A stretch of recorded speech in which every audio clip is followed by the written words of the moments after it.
Supersonic news में मैं आप सभी का स्वागत करती हूँ। अगर चैनल पर नए हो तो चैनल को सब्सक्राइब करके बेल आइकन पर क्लिक करें और उसके बाद ऑल पर क्लिक जरूर करें। तो अब खबरों की शुरुआत करते हैं पतंजलि फूड्स लिमिटेड से। देश को खाद्य तेल यानी कि एडिबल ऑयल के क्षेत्र में आत्मनिर्भर बनाने की ओर बढ़ता हुआ पतंजलि का एक और अभूतपूर्व कदम। भारत के सुदूर पूर्वोत्तर में अरुणाचल प्रदेश के पासीघाट इलाके के निगलोक जिला पूर्वी सियांग में पतंजलि फूड्स लिमिटेड द्वारा पाम ऑयल संस्करण इकाई का शिलान्यास किया गया, जिससे नॉर्थ ईस्ट के किसानों को समृद्ध और स्वावलंबी बनाने में सहायता मिलेगी। कहा यह जा रहा है कि इससे लाखों किसानों को रोजगार मिलेगा और साथ ही साथ स्वावलंबन में मदद मिलेगी। वहीं दूसरी तरफ राजीव दीक्षित जी ने ये बहुत पहले ही बता दिया था कि सबसे ज्यादा ट्रांस फैट्स अगर किसी तेल में होते हैं तो वो है पाम ऑयल। उन्होंने बताया कि जो ट्रांस फैट्स होते हैं ये बॉडी में डिसॉल्व नहीं होते, यानी कि शरीर में घुल नहीं पाते और इसके साथ साथ फैट बढ़ने लगता है, जिससे कि heart attack, brain haemorrhage, paralysis, diabetes और बीपी जैसी अनेक गंभीर बीमारियों से हम जकड़ जाते हैं। तो आप बाबा रामदेव या फिर राजीव दीक्षित में से किसको चुनेंगे, आप हमें कमेंट में लिखकर जरूर बताइएगा। इसके साथ साथ ही हमें सहयोग करने के लिए आप हमारी वीडियोस में जो एड्स आती है उनको बिना स्किप किए देखिए और इसके साथ साथ ही एड्स पर क्लिक करके आप बैक करके वापस से वीडियो को देखना शुरू कर सकते हैं। हरियाणा के छिछराना में जनता सरकार मोर्चा प्रमुख डॉक्टर देवेंद्र बल्हारा ने सरकारी स्कूल बंद होने के पीछे का षड्यंत्र और प्राइवेटाइजेशन की पोल खोल देने वाली कुछ महत्वपूर्ण जानकारियां स्थानीय लोगों को दी। कैसे इस समाज और देश को बर्बाद किया जा रहा है, इस विषय पर उन्होंने विस्तार में चर्चा की। किसान आंदोलन के बारे में जिक्र करते हुए उन्होंने बताया कि सरकार के कुछ चापलूस सरपंचों ने जमीनें सरकार को सौंप दी हैं। सरकार ने सब कुछ अपने कब्जे में करके लोगों को गुलाम बना दिया। धर्म और जाति के नाम पर लोगों को लड़ाया जा रहा है। मोबाइल, टीवी, इंटरनेट आदि से बच्चों की पिट्यूटरी ग्लैंड प्रभावित हो रही है। सोचने समझने की क्षमता लगातार खोती जा रही है। सब कुछ ऑनलाइन करके सामाजिक दूरी बना दी गई है। सोशल मीडिया पर सच को दबाया जा रहा है। इसके अलावा बैंकिंग सिस्टम और खाद्य संकट पर भी उन्होंने बात की। उन्होंने कहा कि अब असहयोग आंदोलन की आवश्यकता है, इसके लिए लोगों को आगे आना होगा। स्टेज पर डांस करते करते हार्ट अटैक आने और फिर मौत की एक और घटना सामने आई है। बुधवार को जम्मू के बिश्ना इलाके में एक आर्टिस्ट की डांस के दौरान स्टेज पर जान चली गई। हादसा कोथे गांव के गणेश उत्सव कार्यक्रम में हुआ, जब 20 साल का आर्टिस्ट योगेश गुप्ता लड़की की कॉस्ट्यूम पहनकर ओम नमः शिवाय भजन पर अपनी प्रस्तुति दे रहा था।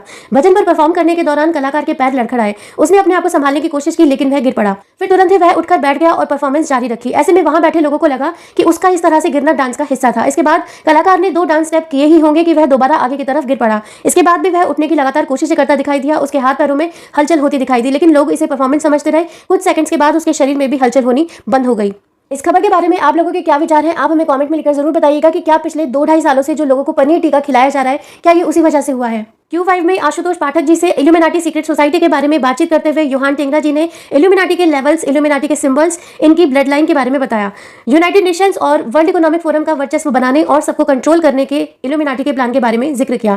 इल्यूमिनाटी की कुछ सीक्रेट सोसाइटीज का भी उन्होंने जिक्र किया। Rockefeller Foundation, Gates Foundation, World Bank, IMF, NATO और इंटेलिजेंस एजेंसीज पर भी उन्होंने अपने विचार रखे, जो कि तथ्यों पर आधारित थे। आप हमें कमेंट में लिखकर जरूर बताइए कि क्या ये जो इल्यूमिनाटी सीक्रेट सोसाइटीज की बात की जाती है, इसका अस्तित्व वाकई है या फिर ये मनगढ़ंत कहानी है। संसार क्रांति के देसी पत्रकार धर्मू ने जींद में एक फौजी से बात की। भ्रष्टाचारियों के दलाल और पुलिस की पोल खोलते हुए फौजी ने पंजाब पुलिस को चुनौती दी है। 2018 में इनकी लुधियाना में भर्ती हुई थी, लेकिन एजेंट्स ने नकली कागज बनवाकर फौजी को फंसा दिया। ये फौजी किसान के बेटे हैं। कुछ सरकारी लोगों ने इस केस में रिश्वत भी खाई। ये मामला अभी अटका हुआ है और फौजी भाई की जो नौकरी है वो भी हाथ से चली गई है, जबकि एजेंट्स रिश्वत ले देकर छूट गए और पुलिस कोर्ट में चालान पेश नहीं कर रही है, जिसकी वजह से फौजी भाई को न्याय नहीं मिल पा रहा है। फौजी भाई ने कहा कि देश हित में कार्य करने और इतनी मेहनत के बाद अगर ऐसा सरकारी व्यवहार होगा तो ये घोर निराशाजनक है। केंद्रीय मंत्रिमंडल ने रेलवे की जमीन की लाइसेंस फीस 6% से घटाकर 1.5% करने का फैसला किया है। साथ ही लीज की अवधि जो है उसे भी 5 सालों से बढ़ाकर 35 सालों तक कर दिया गया है। इस फैसले से रेलवे की company container corporation of India की बिक्री का रास्ता साफ हो गया है। इससे कंपनी में सरकार की हिस्सेदारी बिक्री की प्रक्रिया में तेजी आएगी। वहीं विपक्षी दलों ने इसकी कड़ी आलोचना की है। समाजवादी पार्टी के प्रमुख अखिलेश यादव ने कहा कि सरकार में कोई जनहित नहीं है और इसका फायदा केवल बड़े उद्योगपतियों को होने वाला है। उन्होंने अपने ट्वीट में लिखा कि कैबिनेट ने रेलवे की भूमि नीति में संशोधन को मंजूरी देते हुए रेलवे की भूमि को लीज पर देने की अवधि 5 सालों से बढ़ाकर 35 साल कर दी है, जिसका सीधा लाभ केवल और केवल बड़े उद्योगपतियों को ही मिलेगा। इसमें कौन सा जनहित है। सरकार रेलवे की जमीन को रेवड़ी की तरह आखिर क्यों बांट रही है। वहीं सरकार का यह दावा है कि इससे रेलवे को ज्यादा राजस्व मिलेगा और लगभग 1.2 लाख नौकरियों की सृजन क्षमता पैदा होगी। अब जबकि रेलवे ने कई पदों को खत्म कर दिया है, तो फिर ऐसे में कौन सी नई नौकरियों की सृजन की यहाँ बात की जा रही है, आप हमें कमेंट में लिखकर जरूर बताइएगा। अल्मास जैकब ने अपनी एक नई वीडियो रिलीज करते हुए बताया कि 2023 तक आपके कॉन्टैक्ट लेंसेज को आपके स्मार्टफोन में तब्दील कर दिया जाएगा। उन्होंने बताया कि इसके अंदर फेसबुक, माइक्रोसॉफ्ट, गूगल और सोनी जैसी बड़ी कंपनियों ने एक बहुत बड़ी हिस्सेदारी की है, यानी कि बहुत बड़ा निवेश उन्होंने किया है। इस नई टेक्नोलॉजी के माध्यम से इंसान अब हवा में ही मैसेज टाइप कर पाएगा, मैसेज भेज पाएगा, कॉल डायल कर पाएगा, कॉल रिसीव कर पाएगा। सारा कुछ जो हम अपने स्मार्टफोन में करते हैं वो सब कुछ अब आंखों के जरिए हवा में देखकर ही वो कर पाएगा, यानी कि स्क्रीन पर देखने की उसे अब कोई आवश्यकता नहीं है। स्क्रीन को टच करके उसे कोई भी काम नहीं करना पड़ेगा। वहीं नोकिया के सीईओ ने वर्ल्ड इकोनॉमिक फोरम में कहा था कि 2030 तक जो स्मार्टफोन है ऐसी सारी डिवाइसेस हमारी बॉडी के साथ में लगा दी जाएंगी, यानी कि हमारी बॉडी के साथ में कनेक्ट कर दी जाएंगी।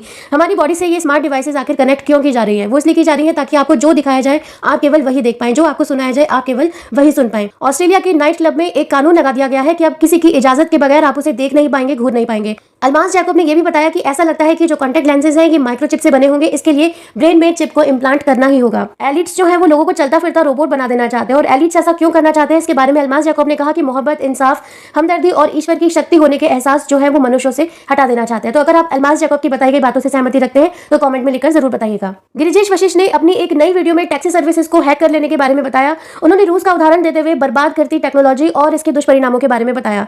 टेक्नोलॉजी का गलत इस्तेमाल किस तरह से किया जा रहा है, साथ ही साथ रूस की राजधानी मॉस्को का उदाहरण देते हुए उन्होंने बताया कि हैकर्स ने कैब की एक एप्लीकेशन को हैक कर लिया था। इस वजह से हजारों कैब्स एक ही लोकेशन पर एक साथ पहुंच गई, भयंकर जाम लग गया। इस साइबर अटैक की वजह से बल्क में कैब्स की बुकिंग हो गई। उन्होंने ये भी बताया कि यूरोपियन यूनियन के एक राजदूत ने चेतावनी दी है कि यूक्रेन युद्ध में यूरोप के हथियार खत्म हो गए हैं। अमेरिका से दोस्ती के चक्कर में देशों ने अपना बुरा हाल कर लिया है।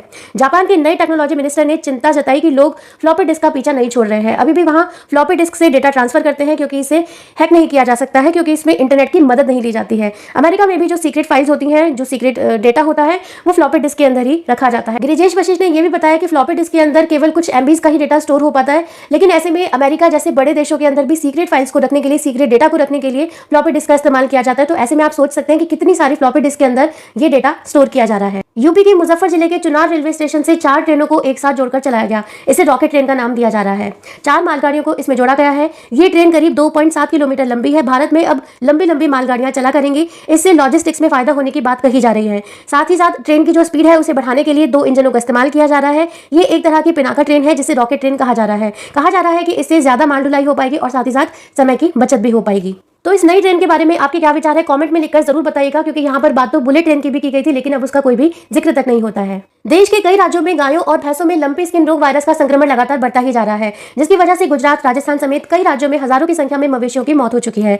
मरने वालों में सबसे बड़ी संख्या गायों की है। लंपी एक स्किन रोग है जो कि संक्रामक है और जो वायरस की वजह से तेजी से फैलता है और कमजोर इम्यूनिटी वाली गायों को खास तौर पर प्रभावित करता है, ऐसा कहना है सरकार का। सरकार ने यह भी कहा कि इस रोग का कोई ठोस इलाज न होने के चलते केवल और केवल वैक्सीनेशन ही इस रोग पर नियंत्रण और रोकथाम कर सकता है।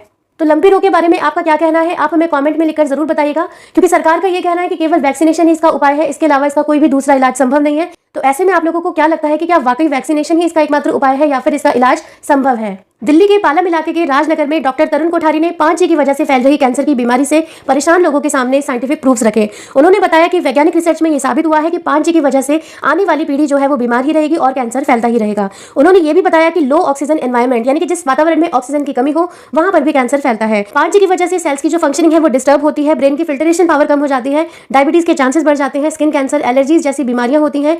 ये जो टावर है अभी इनके लगने के बाद में ट्रांसमीटर्स लगाए जाएंगे, एक गली में 3-3, 4-4 ट्रांसमीटर्स लगेंगे और फिर बाद में हर घर में एंटीनास भी लगाए जाएंगे। साथ ही उन्होंने मुंह पर मस्का और बगल में टीका के बारे में भी लोगों को जागरूक किया। पाकिस्तान इस वक्त भयावह बाढ़ से जूझ रहा है। दक्षिण एशियाई देश का 1/3 हिस्सा पानी में डूब चुका है। बुधवार को 18 और मौतों के साथ पाकिस्तान में मरने वालों की संख्या 1343 हो गई है। इस बीच देश के बाढ़ प्रभावित इलाकों का दौरा करने के बाद प्रधानमंत्री शहबाज शरीफ इमोशनल हो गए। उन्होंने कहा कि समुद्र की तरह से दिखाई दे रहा है पाकिस्तान। पाकिस्तान के अधिकारियों का अनुमान है कि जलवायु परिवर्तन के कारण इस आपदा में 220 मिलियन की आबादी में से 33 मिलियन यानी कि 3.3 करोड़ लोग प्रभावित हुए हैं। लाखों की संख्या में लोग बेघर हो गए हैं और पाकिस्तान की अर्थव्यवस्था को कम से कम $10 बिलियन का नुकसान हुआ है। पाकिस्तान में आई बाढ़ के ऊपर आपका क्या कहना है, आप हमें कमेंट में लिखकर जरूर बताइएगा, क्योंकि वहां पर विशेषज्ञों का ये कहना है कि ये सब कुछ जलवायु परिवर्तन की वजह से हुआ है। और ये जलवायु परिवर्तन क्यों हुआ है, अगर आप इस विषय में जानकारी रखते हैं तो कमेंट करके जरूर बताइएगा। जनता सरकार मोर्चा से इंजीनियर सुनील शर्मा जी ने नबीपुर करनाल में लोगों को जागरूक करते हुए बताया कि आपके आधार कार्ड से आपकी हर एक चीज को जोड़ दिया जा रहा है। आपका मोबाइल, आपका टीका लेने का रिकॉर्ड, गैस का खाता, बैंक का खाता आदि सभी कुछ इससे जोड़ दिया जा रहा है। एक प्राइवेट कंपनी के पास ये सब कार्ड्स को जोड़ने और लिंक करने का पूरा पावर है। टीका लेने के दुष्प्रभाव और हार्ट अटैक से होने वाली मौतों के बारे में भी उन्होंने जिक्र किया। साथ ही साथ उन्होंने सोशल क्रेडिट सिस्टम की बात करते हुए डिजिटल करेंसी और फिर मीडिया द्वारा की जा रही माइंड प्रोग्रामिंग के बारे में बताया और इसके साथ साथ उन्होंने स्थानीय लोगों को जागरूक करने का कार्य किया। 7 सितंबर को भारत ने बुधवार को मानवीय सहायता के रूप में मेडागास्कर को 5000 मीट्रिक टन चावल सौंपा। एक आधिकारिक बयान में ये जानकारी दी गई। मेडागास्कर के इवोलोहा पैलेस में एक आधिकारिक समारोह में भारत के राजदूत अभय कुमार ने मेडागास्कर के राष्ट्रपति एंड्री राजोलिना को चावल की खेप सौंपी। यहाँ पर आपको एक जानकारी देते चले कि जो एंड्री राजोलिना है मेडागास्कर के राष्ट्रपति, ये वही व्यक्ति है जिन्होंने की टीका के बारे में एक बहुत बड़ा खुलासा किया था। अगर आपको इस विषय में जानकारी नहीं है तो ऊपर दिए आई बटन पर क्लिक करके आप वीडियो को देख सकते हैं। रूसी राष्ट्रपति व्लादिमीर पुतिन की G7 को चेतावनी, प्राइस कैपिंग किए तो बंद कर दूंगा तेल और गैस की सप्लाई। यूक्रेन के खिलाफ जंग छेड़ने वाले रूस के राष्ट्रपति व्लादिमीर पुतिन ने अब उन देशों को चेतावनी दी है जो उसके तेल की मूल्य सीमा यानी कि प्राइस कैपिंग करने की तैयारी कर रहे हैं। पुतिन ने कहा कि जो देश इस योजना में शामिल होंगे उनको रूस की ओर से तेल और गैस की सप्लाई बंद कर दी जाएगी। उन्होंने कहा कि ऐसा करना बिल्कुल मूर्खतापूर्ण फैसला होगा।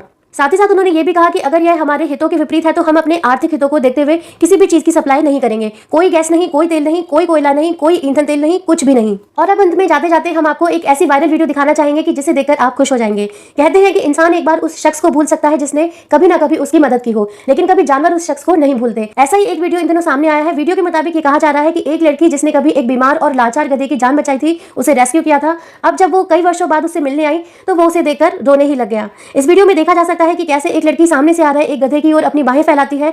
गधा सीधा आकर उसे गले लगा लेता है और वो जोर जोर से आवाजें निकालता है। उसकी आवाज में दर्द को सुना जा सकता है। ऐसा लगता है कि वो काफी टाइम बाद इस लड़की से मिल रहा है और वो उसे बहुत मिस कर रहा था। तो आप इस वीडियो का आनंद लीजिए क्योंकि ये वायरल हो चुकी है। और उसके बाद में कमेंट सेक्शन में अपने विचार सभी खबरों के बारे में लिखना बिल्कुल ना भूलें। मिलते हैं फिर किसी नए वीडियो में बहुत सारी अपडेट्स के साथ में, जहां पर आपको क्रांतिकारियों से लेकर देश और दुनिया में चल रही सभी लेटेस्ट अपडेट्स के बारे में जानकारी मिलेगी। तो चैनल पर बने रहिए, चैनल को सब्सक्राइब कर लीजिए। वीडियो अगर पसंद आई हो तो वीडियो को लाइक करें और ज्यादा से ज्यादा शेयर करें। फिर मिलते हैं किसी नए वीडियो में, तब तक के लिए नमस्ते, जय हिंद, जय भारत, वंदे मातरम।